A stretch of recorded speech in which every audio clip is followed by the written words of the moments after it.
কমলালেবুর মতো কিছুটা চ্যাপ্টা গোলাকার এই পৃথিবীর একেবারে নিচের দিকে অবস্থিত বরফের এই বিশাল মরুভূমিটি হল অ্যান্টার্কটিকা মহাদেশ। অত্যাধিক শীতল, দুর্গম ও শুষ্ক হওয়ার কারণে এই মহাদেশটি এর পরের গ্রহ অর্থাৎ মঙ্গল গ্রহের মতো আবহাওয়ার সৃষ্টি করেছে। পৃথিবীর সবচেয়ে দক্ষিণতম, শীতলতম, শুষ্কতম, বায়ুপ্রবাহপূর্ণ, কম জনবহুল রহস্যে ঘেরা মহাদেশ হল অ্যান্টার্কটিকা। এর আয়তন 1,42,00,000 বর্গ কিলোমিটার, যা ভারতের 4.3 গুণ এবং বাংলাদেশের 96.2 গুণ বড়। মহাদেশের বিবেচনায় এটি পৃথিবীর 5ম বৃহত্তম মহাদেশ। অ্যান্টার্কটিকার প্রায় 98% এলাকা বরফে আচ্ছাদিত, তাই একে পৃথিবীর ডিপ ফ্রিজ বলা হয়। অ্যান্টার্কটিকার বরফের গড় পুরুত্ব 1.9 কিলোমিটার, কিছু জায়গাতে বরফের পুরুত্ব 4.8 কিলোমিটার পর্যন্ত হয়ে থাকে। এটি কুমেরু বৃত্তের প্রায় সম্পূর্ণ দক্ষিণে অবস্থিত। এর চারিদিকে যে জলরাশি দেখতে পাচ্ছেন তা হল দক্ষিণ মহাসাগর, যা কুমেরু মহাসাগর বা অ্যান্টার্কটিকা মহাসাগর নামেও পরিচিত। এই মহাসাগরটিও পৃথিবীর 5ম বৃহত্তম মহাসাগর। আপনি চাইলেও অ্যান্টার্কটিকাতে স্থলপথে যেতে পারবেন না। এটি বেশ দূরবর্তী এবং অত্যন্ত কঠোর পরিবেশে অবস্থিত মহাদেশ, যেখানে সরাসরি স্থলপথে যাওয়ার কোনো রাস্তা বা সংযোগ নেই। অ্যান্টার্কটিকায় পৌঁছানোর প্রধান দুটি মাধ্যম হল বিমানপথ ও জলপথ। বিমানপথ। অ্যান্টার্কটিকার বিভিন্ন গবেষণা স্টেশনে পৌঁছানোর জন্য বিশেষভাবে তৈরি ও অভিযোজিত বিমান ব্যবহার করা হয়। সাধারণত এই ফ্লাইটগুলি চিলি, আর্জেন্টিনা, অস্ট্রেলিয়া, নিউজিল্যান্ড এবং দক্ষিণ আফ্রিকার মতো দেশ থেকে পরিচালিত হয়। কিছু প্রধান বিমানবন্দর থেকে অ্যান্টার্কটিকার নির্দিষ্ট গবেষণা স্টেশনগুলিতে ফ্লাইট পরিচালিত হয়ে থাকে। জলপথ। অ্যান্টার্কটিকাতে পৌঁছানোর জন্য অনেকেই বিশেষ গবেষণা জাহাজ বা পর্যটন জাহাজ ব্যবহার করে থাকেন। এই জাহাজগুলি সাধারণত চিলির পান্টা অ্যারেনাস বা আর্জেন্টিনার ইউশুইয়া থেকে যাত্রা শুরু করে। এই মহাদেশের উপরই ভৌগোলিক দক্ষিণ মেরু এবং চুম্বকীয় দক্ষিণ মেরু অবস্থিত। হাজার হাজার বছর ধরে বরফের মোটা আস্তরণ এবং প্রতিকূল আবহাওয়ার কারণে এখানে স্থায়ীভাবে কোনো মানুষ বসবাস করে না। ফলে এই মহাদেশে কোনো দেশ, শহর, জাতি, গোত্র, অফিস, আদালত কিছুই গড়ে ওঠেনি।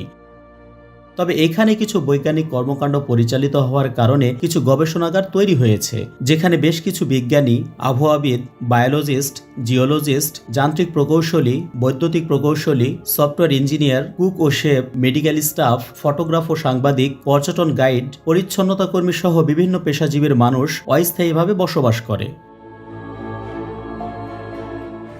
গ্রীষ্মের মাসগুলিতে প্রায় 5,000 মতো লোক গবেষণা কেন্দ্রগুলিতে বসবাস করে, কিন্তু শীতকালে এই জনসংখ্যা 1,000-এ নেমে যায়। অ্যান্টার্কটিকায় কিছু অত্যন্ত কঠোর পরিবেশে অভিযোজিত প্রাণী বসবাস করে। এই প্রাণীগুলিকে মূলত উপকূলীয় অঞ্চল এবং সমুদ্রের আশেপাশে পাওয়া যায়। অ্যান্টার্কটিকায় বসবাসকারী প্রধান প্রাণীগুলির মধ্যে রয়েছে বেশ কয়েক প্রজাতির পেঙ্গুইন, যেমন এম্পেরর পেঙ্গুইন। এটি অ্যান্টার্কটিকার সবচেয়ে বড় পেঙ্গুইন প্রজাতি। এরা তীব্র শীত সহ্য করতে সক্ষম এবং মহাদেশের অভ্যন্তরে প্রজনন করে থাকে। Adelie penguin. এরা ছোট আকারের এবং উপকূলীয় অঞ্চলে বসবাস করে। এডেলি পেঙ্গুইনগুলি তাদের জীবনের বেশিরভাগ সময় সমুদ্রে ব্যয় করে।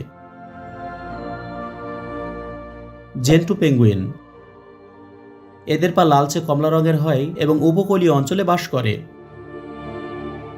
চিনি স্ট্র্যাপ পেঙ্গুইন। এদের ঠোঁটের নিচে একটি কালো রেখা আছে, যা দেখতে চিবুকের মতো লাগে। এছাড়াও সিল, তিমি, টার্ডিগ্রেড, সামুদ্রিক পাখি, সামুদ্রিক মাছ ও অন্যান্য জলজ প্রাণী এখানে স্থায়ীভাবে বসবাস করে। অ্যান্টার্কটিকায় আপনি কোনো বড় বা মাঝারি গাছ দেখতে পাবেন না। অ্যান্টার্কটিকার অত্যন্ত কঠোর পরিবেশের কারণে উদ্ভিদের সংখ্যা এবং বৈচিত্র্য অত্যন্ত সীমিত। এই মহাদেশে প্রাথমিকভাবে মাটি এবং সমুদ্রের বরফের উপর নির্ভরশীল কিছু ক্ষুদ্র উদ্ভিদ জন্মায়। এদের মধ্যে প্রধানত শৈবাল, মজ, লাইকেন এবং কিছু সপুষ্পক উদ্ভিদ অন্তর্ভুক্ত। অর্থাৎ এখানকার উদ্ভিদগুলোকে আপনি অধিকাংশ ক্ষেত্রেই ছত্রাক হিসাবে দেখতে পাবেন। এখানে আপনি ঘুরতে গেলে কোনো কিছুই ফেলে রেখে আসতে পারবেন না। আপনার ব্যবহৃত অথবা অব্যবহৃত কোনো পোশাক, বোতল, তাঁবু, এমনকি আপনার শারীরিক বর্জ্যও এখানে ফেলে আসতে পারবেন না। অ্যান্টার্কটিকা একটি বিশেষ সুরক্ষিত অঞ্চল হওয়াতে সমস্ত জিনিস ও বর্জ্য যথাযথভাবে সংগ্রহ করে ফিরিয়ে নিয়ে আসতে হয়। শুধু তাই নয়, এখান থেকে কোনো প্রকার উদ্ভিদ, প্রাণী, পাথর বা অন্য কোনো স্মারক সংগ্রহ করাও নিষিদ্ধ। পরিবেশ এবং বাস্তুতন্ত্রের স্থিতিশীলতা রক্ষা করতেই এই নিয়ম মেনে চলতে হয়। অ্যান্টার্কটিকা হলো পৃথিবীর সবচেয়ে বড় মরুভূমি। যদিও আমরা অনেকেই মরুভূমি বলতে কেবলমাত্র উত্তপ্ত বালিময় প্রান্তরকেই বুঝে থাকি এবং মনে করি সাহারাই হলো পৃথিবীর সবচেয়ে বড় মরুভূমি, কিন্তু মরুভূমি বলতে শুধুমাত্র বালিময় প্রান্তরকেই বোঝায় না, এটি বিভিন্ন রূপে থাকতে পারে। শুধু প্রচণ্ড গরমই নয়, প্রচণ্ড ঠান্ডাতেও হতে পারে মরুভূমি। ফরাসি গবেষক জোনাথন উইলির মতে, যদি কোনো এলাকায় বছরে 250 মিলিমিটারের কম বৃষ্টিপাত হয় তাহলে সেটিই একটি মরুভূমি। বছরে অ্যান্টার্কটিকার গড় বৃষ্টিপাত 166 মিলিমিটার বা 6.5 ইঞ্চির মতো। কম আর্দ্রতা এবং বৃষ্টিপাতের কারণে অ্যান্টার্কটিকাকে মরুভূমি হিসেবে বিবেচনা করা হয়। এখানকার বাতাস প্রায় সাহারা মরুভূমির মতো শুষ্ক। সাহারা হল পৃথিবীর তৃতীয় বৃহত্তম মরুভূমি। বিশ্বের প্রায় 70% পানযোগ্য স্বাদুপানি এখানে হিমায়িত অবস্থায় জমে আছে। সমস্ত পৃথিবীতে যত বরফ আছে তার 90% রয়েছে এই মহাদেশেই। অ্যান্টার্কটিকার সমস্ত বরফ গলে গেলে পৃথিবীর সমুদ্রপৃষ্ঠের উচ্চতা উল্লেখযোগ্যভাবে বৃদ্ধি পাবে এবং এর ফলে অনেক উপকূলীয় অঞ্চল তলিয়ে যেতে পারে। বিজ্ঞানীদের অনুমান অনুযায়ী অ্যান্টার্কটিকার সমস্ত বরফ যদি গলে যায় তবে সমুদ্রপৃষ্ঠের উচ্চতা প্রায় 58 মিটার বা 190 ফুট পর্যন্ত বৃদ্ধি পেতে পারে, যা প্রায় 19 তলা বিল্ডিংয়ের সমান উঁচু। ফলে new York, London, Tokyo, Dhaka, Kolkata, Sydney এবং মায়ামি সমুদ্রের নিচে তলিয়ে যাবে।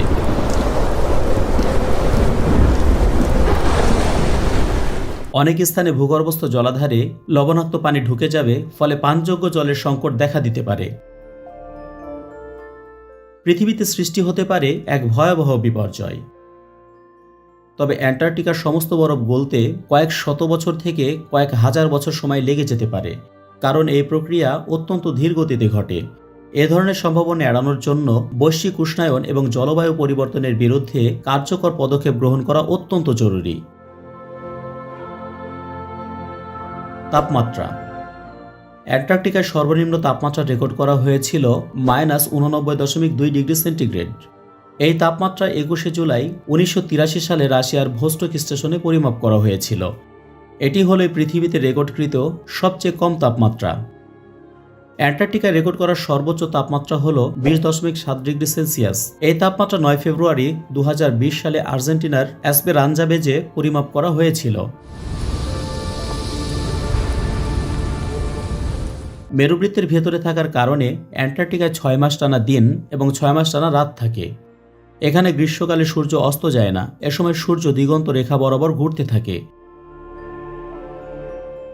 অপরদিকে শীতকালে সূর্য ওঠে না, টানা 6 মাস রাত থাকে।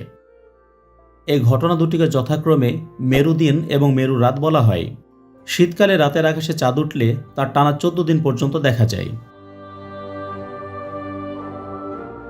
অ্যান্টার্কটিকা কবে এবং কিভাবে আবিষ্কৃত হয়েছিল? অ্যান্টার্কটিকা আবিষ্কারের ইতিহাস বেশ জটিল এবং বহু পর্যায়ে বিভক্ত। এটি বিভিন্ন অভিযাত্রীদের দীর্ঘ সময় ধরে অনুসন্ধানের ফলাফল। 1773 সালে ব্রিটিশ নৌবাহিনীর ক্যাপ্টেন জেমস কুক প্রথম অ্যান্টার্কটিকা মহাদেশের চারপাশের জলভাগে অভিযান চালায়। যদিও তিনি মূল ভূখণ্ডটি দেখতে পাননি, তবে তার অভিযান এটি প্রমাণ করেছিল যে দক্ষিণে একটি বড়সড় মহাদেশ থাকা সম্ভব। 1820 সালে 3টি পৃথক অভিযান প্রথমবারের মতো অ্যান্টার্কটিকার মূল ভূখণ্ড দর্শন করতে সমর্থ হয়। রাশিয়ার অভিযাত্রী captain Fabian Gottlieb von Bellingshausen, British অভিযাত্রী এডওয়ার্ড ব্র্যান্সফিল্ড এবং আমেরিকান শিলশিকারী নাথানিয়েল পামার, এই 3 জন 1820 সালের জানুয়ারি মাসে পৃথকভাবে অ্যান্টার্কটিকা দেখেছিলেন। 1895 সালে একটি নরওয়েজিয়ান দল নিশ্চিতভাবে এই মহাদেশে অবতরণ করেছিলেন। ব্রিটিশ অভিযাত্রী রবার্ট ফ্যালকন স্কট এবং আর্নেস্ট শ্যাকলটন 1909 সালে চৌম্বকীয় দক্ষিণ মেরুতে প্রথম পৌঁছেছিলেন এবং 1911 সালে নরওয়েজিয়ান অভিযাত্রী রোয়াল্ড অ্যামুন্ডসেন প্রথম মানুষ হিসেবে ভৌগোলিক দক্ষিণ মেরুতে পৌঁছেছিলেন। তিনি 14 ডিসেম্বর 1991 সালে দক্ষিণ মেরুতে তার পতাকা স্থাপন করেন। এরপর 2012 সালে ব্রিটিশ অভিযাত্রী রবার্ট ফ্যালকন স্কট এবং তার দল দক্ষিণ মেরুতে পৌঁছান, কিন্তু তারা অ্যামুন্ডসেনের পর দ্বিতীয় হয়। দুঃখজনকভাবে স্কটের দলটির দক্ষিণ মেরু থেকে ফেরার পথে সকলেই মারা যান। অ্যান্টার্কটিকার মাঝ দিয়ে যাওয়া ট্রান্স অ্যান্টার্কটিক পর্বতমালা অ্যান্টার্কটিকাকে দুই ভাগে ভাগ করেছে, পূর্ব অ্যান্টার্কটিকা এবং পশ্চিম অ্যান্টার্কটিকা। পশ্চিম অ্যান্টার্কটিকার তুলনায় পূর্ব অ্যান্টার্কটিকা বেশি বড় এবং ঠান্ডা। এই পূর্ব অ্যান্টার্কটিকাতেই রুশ গবেষণা কেন্দ্র ভস্টক স্টেশন অবস্থিত, যা পৃথিবীর সবচেয়ে নির্জন এবং কঠোর আবহাওয়ার পরিবেশে স্থাপিত স্টেশনগুলির মধ্যে অন্যতম। বিভিন্ন সময় বিভিন্ন দেশ এই অ্যান্টার্কটিকাকে নিজেদের বলে দাবি করেছে, যেমন Argentina, Australia, Chile, France, New Zealand, Norway এবং যুক্তরাজ্য। অবশেষে 1 ডিসেম্বর 1959 সালে অ্যান্টার্কটিকা চুক্তি বা অ্যান্টার্কটিক ট্রিটি স্বাক্ষরিত হয় এবং জুন 1961 সালে তা কার্যকর হয়। অ্যান্টার্কটিকার সক্রিয় 12টি দেশ মূল স্বাক্ষরকারী হিসাবে স্বাক্ষর করেছিল। দেশগুলি হল Argentina, Australia, Belgium, Chile, France, Japan, New Zealand, Norway, দক্ষিণ আফ্রিকা, সোভিয়েত ইউনিয়ন, যুক্তরাজ্য এবং মার্কিন যুক্তরাষ্ট্র। এখন পর্যন্ত অ্যান্টার্কটিকা চুক্তিতে 55টি দেশ স্বাক্ষর করেছে। বর্তমানে এই অ্যান্টার্কটিকা মহাদেশটি 30টি দেশ দ্বারা শাসিত হয়। এই চুক্তির মাধ্যমে অ্যান্টার্কটিকা মহাদেশকে বৈজ্ঞানিক গবেষণার জন্য সংরক্ষিত করা হয় এবং সামরিক কার্যক্রম নিষিদ্ধ করা হয়।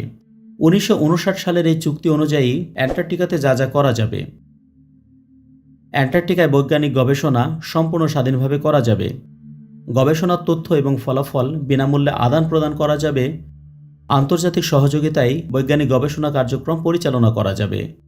চুক্তিতে অন্তর্ভুক্ত দেশগুলি পরস্পরের কার্যক্রম পর্যবেক্ষণ এবং পরিদর্শন করতে পারবে। যে কোনো স্থানে পরিদর্শকরা যেতে পারবে এবং সমস্ত পর্যবেক্ষণ স্টেশন, ইনস্টলেশন এবং সরঞ্জাম পরিদর্শন করতে পারবে। যা যা করা যাবে না: অ্যান্টার্কটিকায় কোনো সামরিক কার্যক্রম করা যাবে না। এটি সামরিক ঘাঁটি স্থাপন, অস্ত্র পরীক্ষা এবং সামরিক মহড়ার অন্তর্ভুক্ত। অ্যান্টার্কটিকায় কোনো ধরনের পারমাণবিক বিস্ফোরণ বা পারমাণবিক বর্জ্য নিষ্পত্তি করা যাবে না। চুক্তি কার্যকর হওয়ার পর থেকে নতুন আঞ্চলিক দাবি বা বিদ্যমান দাবি সম্প্রসারণ করা যাবে না। কোনো দেশের দ্বারা নতুন আঞ্চলিক দাবি দায়ের করা যাবে না। বাণিজ্যিক খনিজ অনুসন্ধান এবং আহরণ নিষিদ্ধ।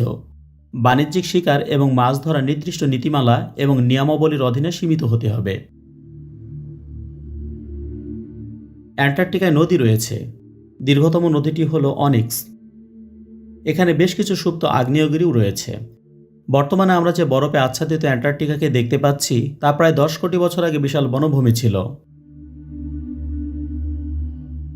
প্রায় 100 মিলিয়ন বছর আগে নিউ প্রোটোজোয়িক যুগের শেষ থেকে ক্রিটেসিয়াস যুগ পর্যন্ত অ্যান্টার্কটিকা উষ্ণ ও সবুজ ছিল এবং সেখানে বনভূমি ও বিভিন্ন প্রকার প্রাণী ছিল। এই সময় পুরো পৃথিবীর সকল মহাদেশ এই দক্ষিণ মেরুতে একসাথে ছিল। এই বিশাল একক মহাদেশকে বলা হয় সুপার মহাদেশ গন্ডোয়ানা। কালের পরিক্রমায় প্রায় 18 কোটি বছর আগে এই বৃহদাকার মহাদেশ ভেঙে অন্যান্য মহাদেশের সৃষ্টি করেছে এবং এখানে তৈরি করেছে হিমশীতল বরফের রাজ্য। অ্যান্টার্কটিকা যে অতীতে বন ছিল এবং এখানে বিভিন্ন প্রজাতির প্রাণী বসবাস করত তার প্রমাণ মেলে এখানে প্রাপ্ত গাছের কাণ্ড, পাতা, ফুল, ডায়নোসর, ছোট স্তন্যপায়ী প্রাণী এবং পোকামাকড়ের ফসিল থেকে। ভিডিওটি ভালো লাগলে বন্ধুদের সাথে শেয়ার করুন। পৃথিবীর আশ্চর্য, রহস্যজনক ও বিখ্যাত স্থান, স্থাপনা, ঘটনা, রীতিনীতি ও বিভিন্ন বিষয় সম্পর্কে সর্বাধিক তথ্য সম্বলিত ভিডিও পেতে চাইলে মরুচরকে সাবস্ক্রাইব করে বেল আইকনে ক্লিক করুন।